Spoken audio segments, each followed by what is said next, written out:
공부를 하기 싫을 때 내가 공부하도록 만드는 힘이 무엇인가? 그것이 내 스스로 내 안에서 생긴 것인가? 아니면 다른 사람에 의해 형성된 것인가? 이것이 중요합니다. 반갑습니다. 스스로 답을 찾는 수학 공부법의 저자, 수학을 가르치는 정진우입니다. 저는 대학교 2학년 때부터 수학 과외를 했었는데요. 대학교 4학년 어느 여름에 처음으로 대치동에서 과외 연락이 왔었어요. 학부 시절에는 주로 서울 성동구와 강동구 일대에서 과외를 했었거든요. 그런데 내 입소문이 드디어 교육 1번지라고 하는 대치동까지 미치게 된 것인가? 라고 생각하니까 자꾸만 웃음이 나더라고요. 집에서는 약간 멀지만 중학교 2학년을 가르치는데 고등학교 3학년 수준의 과외들을 준다고 했거든요. 수업료가 비교적 높다는 사실에 기쁜 마음으로 수업을 시작했습니다. 몇 년간 과외를 하면서 제가 개념 설명을 할 때 졸았던 학생은 한 명도 없었어요. 제 나름대로 강의 노하우도 많이 생겼고 자신감도 한참 붙었을 때였거든요. 학생과 어머님을 만났습니다. 어머님께서는 우리 아이가 착한데 공부를 열심히 안 한다는 설명을 덧붙이셨어요. 착한 거랑 공부 안 하는 거랑 무슨 상관이지? 하는 생각이 들었지만 별다른 말을 덧붙이진 않았어요. 다만 공부를 열심히 안 한다는 말은 흘려들었어요. 본격적인 수업을 시작하면서 학습 상황을 체크하고 제가 내주는 숙제를 해오는 방법과 예습 및 복습법을 설명해 줬어요. 근데 학생의 눈꺼풀이 점점 내려가더니 격하게 고개를 끄덕이는 거예요. 머리가 위아래로 크게 요동치더니 깜짝 놀란 표정을 짓는 거예요. 제가 설명하는 중에 깜빡 졸았던 거죠. 내가 말을 하는 도중에 조는 학생을 본 건 처음이었어요. 진짜 충격이었죠. 저는 당시 과외 요청도 많이 들어오고 제가 맡은 학생들의 성적도 나날이 향상시키는 소문난 과외 선생이었거든요. 그런 나를 앞에 두고 감히 졸아? 속에서 화가 치밀었지만 꾹 참았어요. 대신 좋은 말로 타이르고 수업을 이어나갔습니다. 그 대치동 학생과 수학과외는 몇 달간 계속됐어요. 수업 시간에 학생의 흐리멍텅한 눈을 보며 수업하는 일은 진짜 쉽지 않았죠. 저는 대학 가서 미팅했던 얘기, 좋은 성적을 받았을 때의 성취감, 공부를 잘하면 유리한 것들을 얘기해 줬습니다. 하지만 착한데 공부를 열심히 안 하는 이 중2 학생은 쉽게 변화되지 않았어요. 몇 달 후 저의 첫 대치동 수업은 큰 성과 없이 끝이 났습니다. 어머님은 계속 죄송하다고 말씀을 하셨어요. 그리고 우리 아이를 무려 3달이나 맡아주셔서 감사합니다. 다른 선생님들은 한두 달 안에 그만두셨거든요. 라고 하셨어요. 솔직히 아쉬웠어요. 학생의 없는 열정도 만들어내는 수학 선생이 되고 싶었어요. 결과적으로 대치동 학생의 동기부여에는 실패한 셈이 됐지만 앞으로 아이들에게 수학을 가르치는 데는 큰 도움이 됐습니다. 우선 동기부여가 공부를 하는 데 있어 가장 중요하다는 사실을 진짜 뼛속 깊이 깨달았어요. 아무리 효율적인 공부법을 얘기해준들 열정이 없는 학생에게는 먹히지 않더라고요. 그래서 지금은 수학을 가르치기 이전에 수학을 왜 배워야 하는지, 수학을 잘하면 어떤 이로운 점이 있는지를 먼저 이야기합니다. 그리고 입시라는 힘들고 어려운 과정을 이겨내면 얻을 수 있는 미래의 기회보장을 설명해주고요. 그러면 수학 진도만 나가는 수학 강사의 수업보다 훨씬 더 집중하고 수학 공부에 임하는 자세가 달라집니다.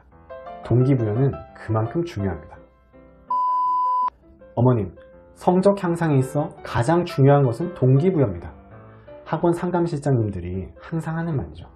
그만큼 공부를 잘하려면 동기부여가 필수입니다. 누군가는 외적인 요인으로 동기부여를 받고 누군가는 내적인 요인으로 동기부여를 받습니다. 동기부여를 만드는 방법으로 가장 일반적인 것은 외적 동기부여예요. 나 역시도 경험했고 많은 분들도 경험했을 겁니다. 예를 들면 이번 시험에서 평균 90점을 넘기면 엄마가 최신 스마트폰을 사준다고 했어요. 이거는 대표적인 외적 동기부여예요. 최신 스마트폰이라는 외적인 상황이 주어졌고 해결책으로 공부가 선택됐죠. 최신 스마트폰을 얻기 위해 공부를 하는 것입니다. 이런 경우 목적을 달성하면 공부를 열심히 할 동기를 잃어버리게 돼요. 더 큰 외부적인 자극이나 요인이 없으면 동기를 유지하기 어렵게 되는 거죠. 누나가 공부를 못한다고 놀려서 공부하기 시작했어요. 이거는 스스로 하고자 하는 욕구로 인해 시작된 게 아니라 주변의 시선, 주변의 놀림으로 인해서 공부를 시작하게 된 경우죠. 아빠가 공부를 안 하면 때려서 맞지 않으려고 공부했어요. 이건 역시 외부적인 요인에 의한 동기부여입니다. 공부를 하기 싫을 때 내가 공부하도록 만드는 힘이 무엇인가? 그것이 내 스스로 내 안에서 생긴 것인가? 아니면 다른 사람에 의해 형성된 것인가? 이것이 중요합니다. 외적 동기부여는 스스로 만드는 게 아니에요. 그렇기 때문에 자기 자신이 아닌 누군가가 만들어줘야 한다는 한계성을 가지고 있습니다. 동기부여를 만들어줄 누군가가 필요한 것이죠. 외적인 동기부여만 경험했다면 외부 자극을 통한 동기부여를 찾거나 부족한 환경을 통해서 동기부여를 찾기 쉽습니다. 많은 사람들이 외적 동기부여를 경험했기 때문에 자연스럽게 내면이 아닌 외적인 부분에서 동기부여를 찾는 경우가 많아요. 하지만 이런 외적 동기부여의 단점은 스스로 동기부여를 하기 어렵다는 것입니다. 그리고 나한테 자극을 줄 사람이나 자극을 줄 상황을 계속해서 찾게 됩니다. 지난번에 스마트폰을 보상으로 받았다면 이번에는 컴퓨터 정도는 받아야 그나마 동기 유지가 가능하다는 말이에요. 반면에 내적 동기부여는 자기 스스로 동기부여를 만들어내는 것을 말합니다. 동물을 살리고 싶어서 수의사가 되었어요 라고 생각한 사람이 의사가 되었다고 했을 때 이 사람이 의사가 될 수 있었던 힘은 동물을 살리고 싶다는 자신의 생각 덕분입니다. 이러한 것을 내적 동기부여라고 할 수 있어요. 내적인 상황은 동물을 살리고 싶다는 마음이고 이를 위한 해결책은 의사가 되는 것으로 귀결되는 거죠. 돈을 많이 버는 부자가 되고 싶어요 라고 한다면 여기에서 내적인 상황은 부자가 되고 싶다는 것이고 이를 위해서는 고소득의 직장 또는 사업이 해결책이 될 수 있습니다. 그리고 고소득의 직장을 갖거나 사업을 하려면 공부를 잘하는 것이 유리할 것이다 라는 마음으로 이어질 수 있습니다. 부자가 되기 위해 필요한 것이 공부라는 사실을 스스로 깨닫게 되는 거예요. 물론 부자가 되는 방법은 공부만 있는 것도 아니고 공부를 잘한다고 부자가 되는 건 아니지만 스스로 공부를 잘하는 것이 부자가 되는데 유리할 것이라고 생각할 수 있다는 거죠. 그래서 놀고 싶을 때, 공부가 힘들 때마다 아니야, 나는 지금 참고 공부해서 더 부자가 되겠어 라는 결심으로 유혹을 차단하게 됩니다. 이런 것이 바로 내적 동기부여입니다. 본인의 강한 의지를 바탕으로 1순위가 공부가 되도록 만들어주는 거예요. 이 동기부여는 자신을 자극할 누군가를 찾을 필요가 없어요. 그렇기 때문에 매번 새로운 일을 추진함에 있어서 스스로 동기부여가 가능한 사람이 됩니다. 그래서 즉각 실천이 가능한 사람이 되도록 만들어줍니다. 즉, 내적 동기부여는 빠른 실천력으로 이어지고 행동력 있는 사람으로 만들어주는 거죠. 많은 성공한 사람들이 이렇게 이야기합니다. 아는 것을 실천하세요. 지금 즉시 행동하세요. 이런 성공한 사람들은 내적 동기부여가 일상이 되었기 때문에 당연히 이렇게 해야 하는데 왜 안 하는 것인가? 라고 반문하는 거예요. 내적 동기부여와 외적 동기부여를 나눠 얘기했지만 사실 결과만 놓고 보면 동일해 보입니다. 바로 내가 목표로 하는 것을 달성하게 해준다는 점이죠. 하지만 분명한 차이점이 있습니다. 외적 동기부여는 마음에 상처가 나기 쉽습니다. 부모님한테 혼나기 싫어서 공부를 했다거나 형제랑 비교당하는 게 싫어서 공부를 했다거나 외부에 의한 자극이기 때문에 상처를 기반으로 해서 힘을 내는 경우가 많거든요. 이런 마음의 상처는 오랜 시간 동안 기억하게 되는 면이 있어요. 만약에 가난이 외적 동기부여였다면 이 사람은 아마 예전에 가난했던 시절을 떠올리게 되겠죠. 하지만 내적 동기부여가 있었다면 이 사람에게는 자신감이 남게 됩니다.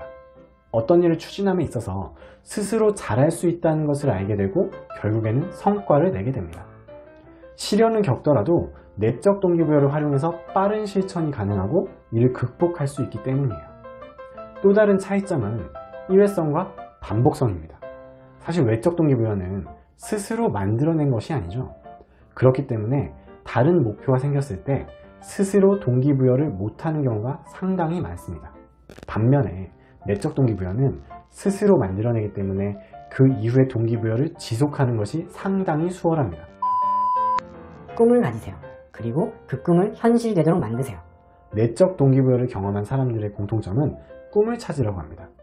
꿈을 찾으라는 것은 미래에 내가 가질 직업을 뚜렷하게 하라는 것과 연결되거든요. 내가 가질 직업이기 때문에 내가 좋아하는 것, 관심 있는 것을 재료로 삼아서 찾아야 합니다. 내가 가질 직업을 뚜렷하게 하면 지금 내가 무엇을 위해 공부해야 하는지가 분명해집니다. 이런 직업을 가지려면 이런 학과에 가야 하고 그 학과에 가려면 최상위권 대학에 가는 것이 유리하겠네 라고 생각하고 동기부여를 할 수 있어요. 즉 꿈은 내적 동기부여를 통해 공부 의지를 더욱 단단하게 해줍니다. 여러분, 모두 내적 동기부여를 통해 스스로 공부 의지를 만들어내는 수험생이 되길 기원합니다. 제 영상이 도움되셨다면 구독과 좋아요 부탁드립니다. 오늘도 좋은 하루 보내세요.